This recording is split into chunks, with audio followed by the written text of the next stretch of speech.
itu tidak diberikan kepada perempuan. Perintah itu tidak sebesar perintah yang diberikan kepada perempuan. Oleh karena itu hampir kita katakan, beda jalur masuk surga kita laki-laki dibandingkan dengan perempuan. Sedangkan laki-laki tidak ditakdirkan oleh Allah seperti itu. Laki-laki ditakdirkan oleh Allah dengan kodratnya yang memiliki kekuatan dan kecerdasan. Dia harus bekerja. Tanggung jawabnya bekerja. Jika dia malas-malasan kerja yang dapat menyebabkan kelaparan orang-orang yang wajib dia nafkahi, apakah itu istrinya, apakah itu anaknya, apakah itu ibunya atau ayahnya, kelaparan karena dia malas-malas bekerja, maka dia bertanggung jawab di hadapan Allah Subhanahu wa taala dan dia berdosa dengan malas-malasan tersebut. Assalamualaikum warahmatullahi wabarakatuh. Bapak Ibu jamaah dimanapun berada, ada orang baik mewakafkan tanah 2 hektar di Pekanbaru, tepatnya di daerah Palas. Nah, ini tanah 2 hektar ini kita bangunlah di atasnya asrama 3 lantai 32 kamar. Sekarang santri masih lagi di Nurul Azhar 1. Kita berharap supaya asrama ini selesai bulan Juli tahun ajaran baru 2025, bisalah santri pindah kemari. Dengan santri yang baru nanti bisa belajar nyaman. 3 tahun pertama mereka ngapal Quran, tahun keempatnya mereka baca kitab metode manhaji, tahun kelima prakteknya, tahun 6 life skill. Setelah itu mereka akan bisa membaca kitab, hafal Quran, punya kemampuan belajar. Mereka yang akan melanjutkan tongkat dakwah, tongkat estafet dakwah di Nusantara. Kalau kita bukan penghafal Quran, kita ingin dapat pahala mengalir sampai hari kiamat, mari kita support, kirimkan 2-3 sak semen, batu bata, kerikil. Hadiahkan pahalanya untuk almarhumah ibu, almarhum ayah kita dapat. Rezeki kita berkah, anak-anak kita soleh-solihah, keluarga kita sakinah, mawaddah, warahmah, dan pahalanya pun mengalir untuk mereka. Kalau kita tak mampu menyelesaikan bangunan ini semua, jangan putus asa, kita bersama-sama insya Allah kita bisa. Mari kita salurkan donasi melalui Bank Syariah Indonesia. Nomornya 147, 6-nya 7 kali, 6666666. Bank Riau Kepri Syariah 82011, 6-nya 5 kali, 66666. Atas nama Yayasan Tabung Wakaf Umat. Jangan lupa kode transfernya 0101. Di akhir nominal transfer, misalnya 100.000, 1000001. Konfirmasi transfernya ke WA. WA-nya 0852 8024 6060. Jangan lupa telepon hubungi 0852 6541 6060. Kalau ke Pekanbaru, jumpa Ustaz Somad, datang kemari. Silaturahim tengok tanah ini. Mudah-mudahan berkah. Ma'akal tafa'afnaita, makanan, duit yang dibelikan ke makanan busuk. Wa malabis tafa'ablaita, diberikan ke pakaian lapuk. Wa mata sodakta, yang dikirimkan kemari, inilah yang akan kekal abadi. Rumah kita habis dibagi ahli waris. Ini insya Allah kekal abadi sampai hari kiamat. Berkah selalu. Assalamualaikum warahmatullahi wabarakatuh. Innal hamdalillah nahmaduhu wa nasta'inuhu wa nastaghfiruh wa na'udzu billahi min shururi anfusina wa min sayyiati a'malina. May yahdihillahu fahuwal muhtadi wa may yudlil falan tajida lahu waliyyan mursyida. Nashhadu an la ilaha illallah wahdahu la syarika lah wa nashhadu anna Muhammadan abduhu wa rasuluhu allazi la nabiyya ba'dah. Allahumma fasalli wa sallim wa barik ala habibina al-Mustafa Sayyiduna wa maulana Muhammadin ibni Abdullah. Allahumma salli ala Sayyidina Muhammad wa ala alihi wa sahbihi wa mawala. Ma'asyiral muslimin, usikum bitaqwallah faqad fazal muttaqun. Laqad qala Allah Ta'ala fi kitabihil karim, a'udzu billahi minasy syaithanir rajim. Ya ayyuhalladzina amanu taqullaha haqqa tuqatih wa la tamutunna illa wa antum muslimun. Sadaqallahul azim. Hadirin sedang cepat yang Allah muliakan, kita awali khutbah ini memuji Allah. Alhamdulillahi rabbil alamin, untuk semua nikmat yang Allah anugerahkan kepada kita siang ini. Di antaranya, hari ini Allah masih berikan kepada kita kesempatan melaksanakan kewajiban kita sebagai laki-laki muslim, melaksanakan salat Jumat secara berjamaah. Inilah nikmat yang harus kita syukuri. Kita bertahmid memuji Allah, alhamdulillahirabbil alamin. Semoga Allah menambah nikmat-nikmat lain dari nikmat yang telah kita syukuri ini. Berselawat kita kepada Rasulullah sallallahu alaihi wasallam. Allahumma salli ala sayidina Muhammad wa ala alihi wa sahbihi ajmain. Kalau kita melihat bagaimana Allah Subhanahu wa taala di dalam syariatnya membedakan antara laki-laki dan perempuan, terkhusus dalam hal tanggungjawab. Meskipun nanti kaitannya dalam banyak hal, dalam solat, dalam tanggungjawab, dalam banyak hal dalam hukum, Allah membedakan antara laki-laki dan perempuan sesuai dengan kodratnya. Di dalam solat saja, setidaknya ada 5 hal, di mana 5 hal itu berbeda, laki-laki dan perempuan dalam pelaksanaan solatnya. Di dalam hukum secara umum, Allah membedakan tanggungjawab laki-laki yang tidak diberikan kepada perempuan. Di antaranya adalah laki-laki diberikan hak untuk menjadi wali dalam pernikahan, tapi itu tidak diberikan kepada perempuan. Dalam warisan, laki-laki diberikan lebih banyak, 2 kali lipat dibandingkan dengan perempuan. Dalam persaksian juga, sebagian perempuan, dalam sebagian kasus perempuan saksinya bahkan tidak diterima. Dalam sebagian kasus lainnya, kekuatan kesaksian laki-laki 2 kali lipat dibandingkan dengan kesaksian perempuan. Banyak hal, di antaranya adalah masalah qiwamah. Apa itu qiwamah? Yaitu masalah tanggungjawab dalam rumah tangga. Allah katakan dalam Al-Quran, Ar-rijalu qawwamuna 'alan nisa'. Laki-laki itu sebagai qiwam. Kalau kita lihat dalam Quran terjemah, maknanya adalah pemimpin. Tapi lebih dari sekadar pemimpin, bahwa laki-laki itu berikan tanggungjawab sebagai ayah, sebagai kepala rumah tangga, baik kaitannya dengan ekonomi keluarga maupun dalam urusan-urusan selain daripada itu, tanggungjawab dan lain-lain. Dan itu tidak diberikan kepada perempuan. Tidak ada perempuan yang diberikan oleh Allah tanggungjawab untuk menafkahi laki-laki. Apakah dia seorang ibu, apakah dia sebagai seorang ayah, anak, sebagai apapun perempuan tidak memiliki kewajiban untuk menafkahi laki-laki yang ada di sekitarnya. Berbeda dengan laki-laki. Laki-laki diberikan oleh Allah Subhanahu wa taala tanggungjawab yang besar sesuai dengan kodratnya. Allah berikan mereka kekuatan. Allah bedakan mereka dari segi akal pikiran yang berbeda antara laki-laki dan perempuan. Kalau kita lihat, Allah memberikan fisik yang kuat kepada laki-laki. Secara fisik, dia memiliki otot yang mampu mengangkat sesuatu yang berat. Dia mampu bekerja dengan ketahanan tubuh yang lebih lama. Dia memiliki kekuatan. Dari segi pikiran, Rasulullah SAW mengatakan bahawa perempuan itu naqisatul aql. Perempuan itu kurang akal.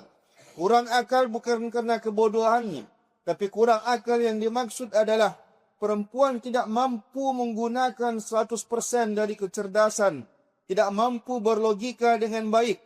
Karena Allah Subhanahu wa taala memberikan mereka anugerah sensitivitas dalam perasaan yang lebih besar dibandingkan dengan akal pikirannya. Sehingga perempuan akan lebih banyak menggunakan perasaannya daripada pikirannya.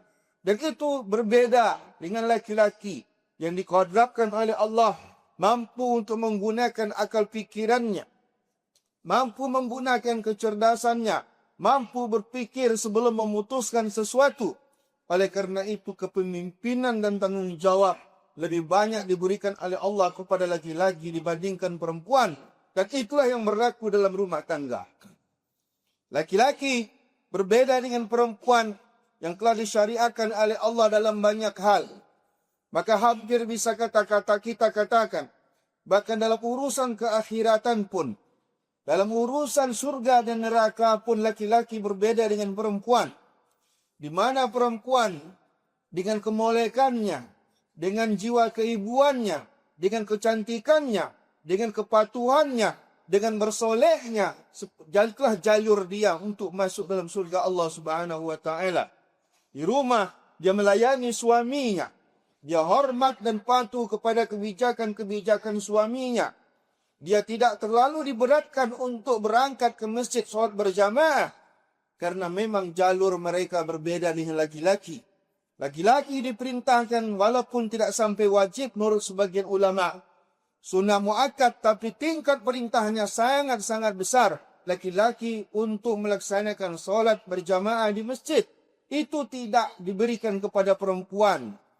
Perintah itu tidak sebesar perintah yang diberikan kepada perempuan. Oleh kerana itu hampir kita katakan, beda jalur masuk surga kita laki-laki dibandingkan dengan perempuan. Maka perempuan bersoleh di rumah menunggu suaminya pulang. Dia hadir di tengah-tengah keluarga sebagai penyejuk. Dia sebagai sakinah, sebagai penenang dalam rumah tangga. Dia menunggu suaminya pulang kerja dalam keadaan rapi.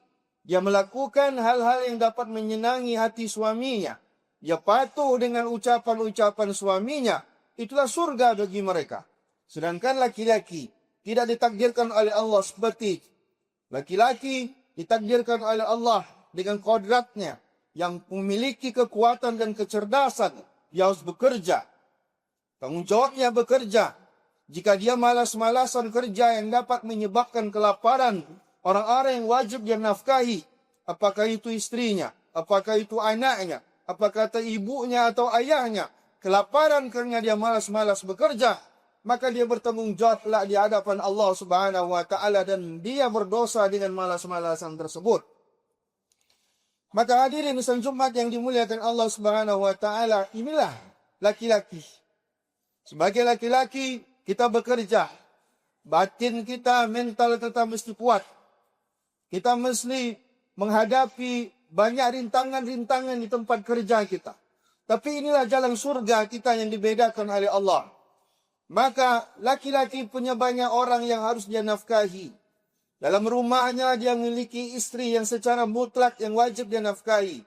Siapa saja yang menelantarkan kehidupan orang yang wajib dia nafkahi, maka dia berdurhaka kepada Allah dan Rasulnya.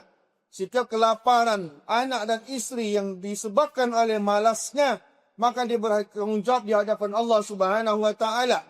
Belum lagi dia punya ibu, punya ayah yang mungkin fakir miskin, yang juga wajib untuk dia nafkahi. Maka laki-laki dituntut untuk bekerja. Laki-laki dituntut untuk bekerja keras dengan ikhlas. Itulah amalan laki-laki. Maka Allah jadikan, Allah ciptakan siang hari. Wa ja'alna an-nahara ma'asha. Allah jadikan siang hari sebagai waktu yang terbaik untuk mencari nafkah, untuk bekerja. Dan ini dibebankan kepada laki-laki agar laki-laki memiliki waktu yang cukup untuk menafkahi, menghidupi orang-orang yang ada dalam rumahnya. Orang-orang yang wajib dia nafkahi. Maka perlu sebagai laki-laki kita melihat orang-orang di sekitar kita. Siapa saja yang wajib kita nafkahi. Jangan-jangan kita memiliki istri yang wajib kita nafkahi secara mutlak. Selain daripada itu bisa jadi ada anak yang wajib kita nafkahi. Biar dia hidup dengan kita maupun hidup dengan orang lain. Dan juga kita memiliki orang tua jika dia fakir, wajib untuk kita nafkahi. Maka kita mesti menjadikan pekerjaan ini sebagai ibadah. Kita menghabiskan satu hari 8 jam. Di tempat kerja kita minimal 8 jam. Bahkan ada yang sampai 12 jam. Ada yang tidak terikat waktu, bahkan lebih 12 jam di tempat kerja dalam satu hari. Kita habiskan energi kita. Kita habiskan pikiran kita. Kita tak memiliki waktu yang cukup untuk baca Quran. Kita tidak memiliki waktu untuk berzikir. Kita tidak memiliki, kita mengorbankan waktu-waktu kita dengan anak-anak kita. Maka 8 jam ini jangan disia-siakan. Jadikanlah dia ibadah.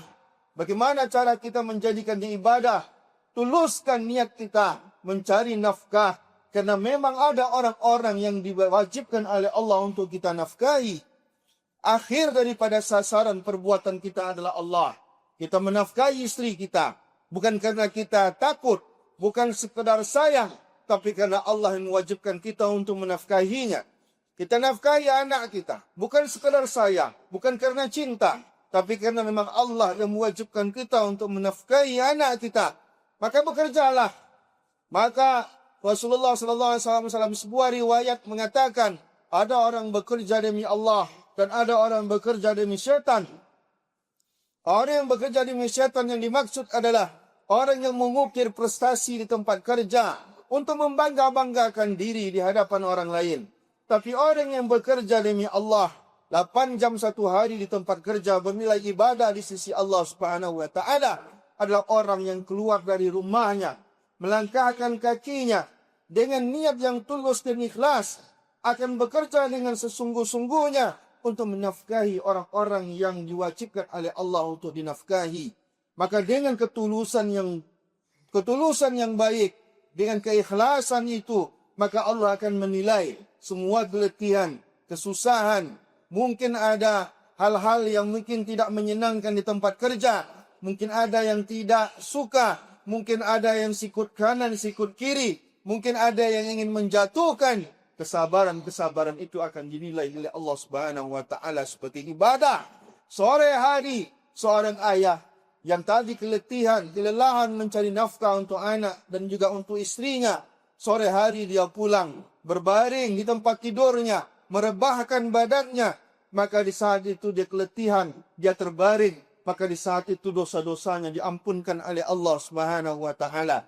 Maka kita jadikan pekerjaan ini pekerjaan yang bernilai ibadah dengan 2 syarat. Yang pertama, akhir daripada sasaran pekerjaan ini adalah Allah Subhanahu wa taala. Tujuan kita adalah menafkahi orang yang diwajibkan oleh Allah untuk kita nafkahi. Diri kita, ibadah kita juga perlu dinafkahi. Anak kita, istri kita, orang tua kita, tetangga-tetangga yang minta bantuan dari kita, orang-orang fakir miskin yang menadahkan tangannya kepada kita. Maka inilah niat kita untuk mencari kerja.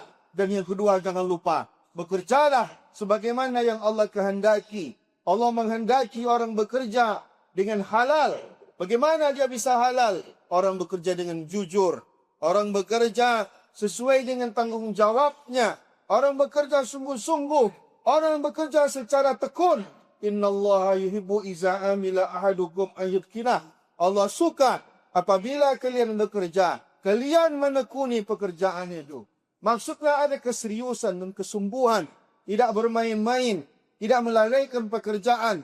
Tidak menilai pekerjaan dengan gaji yang didapatkan. Tidak ogah-ogahan. Tidak malas-malasan. Tidak membuat laporan-laporan palsu. Tidak membuat SPPD palsu. Yang nanti itu semuanya nilai yang kecil.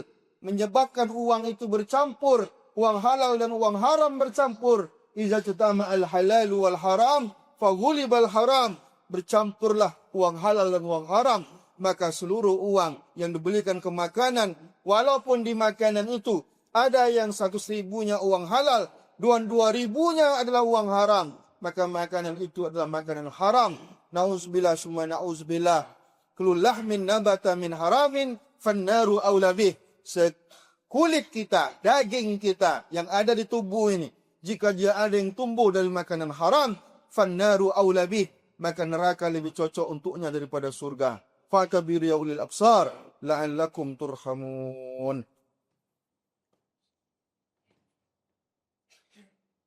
اللهم صل على سيدنا ولدنا وحديثنا ويرفعنا وارفعنا ومولانا ورفعنا.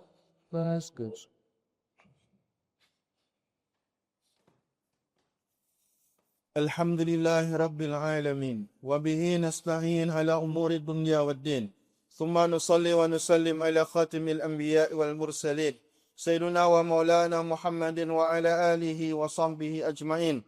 معاشر المسلمين أوصيكم بتقوى الله فقد فاز المتقون. لقد قال الله تعالى في كتابه الكريم نعوذ بالله من الشيطان الرجيم يا أيها الذين آمنوا اتقوا الله حق تقاته ولا تموتن إلا وأنتم مسلمون. إن الله وملائكته يصلون على النبي يا أيها الذين آمنوا صلوا عليه وسلموا تسليما. اللهم صل على سيدنا محمد وعلى آل سيدنا محمد كما صليت على سيدنا إبراهيم وعلى آل سيدنا إبراهيم وبارك على سيدنا محمد وعلى آل سيدنا محمد كما باركت على سيدنا إبراهيم وعلى آل سيدنا إبراهيم في العالمين إنك حميد مجيد. اللهم اغفر للمسلمين والمسلمات والمؤمنين والمؤمنات الأحياء منهم والأموات إنك سميع قريب مجيب الدعوة يا قاضي الحاجات. لا تدع لنا في مقامنا هذا ذنبا إلا غفرته ولا هما إلا فرجته ولا كربا إلا نفسته ولا مريضا إلا شفيته ولا ميتا إلا رحمته ولا حاجة من حوائج الدنيا إلا يسرتها برحمتك يا أرحم الراحمين. ربنا آتنا في الدنيا حسنة وفي الآخرة حسنة وقنا عذاب النار والحمد لله رب العالمين. أقيموا الصلاة.